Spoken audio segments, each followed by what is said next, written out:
ની જણ તો ભગત જણજે, કાં દાતા કાં શૂર, અને નહીં તો રેજે વાંજણી પણ મત ગુમાવીશ નૂર. વર્ષો પહેલા જ્યારે અમદાવાદનો આટલો વિકાસ નહોતો, ત્યારે 14 પરગણામાંથી સમાજની કોઈ પણ વ્યક્તિને આશરો જોતો હોય તો એ હરિલાખાના કુએ મળતો.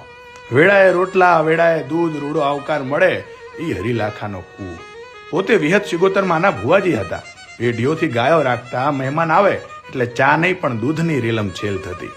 એ વખતે 300-400 ગાયો હતી, જેના નામ પણ પાડેલા: ગોમતી, મથુરી, મોકેડ, વૈષણ, ગંગા, જમના, હરેણ, કુંજ, ઢેલ વગેરે.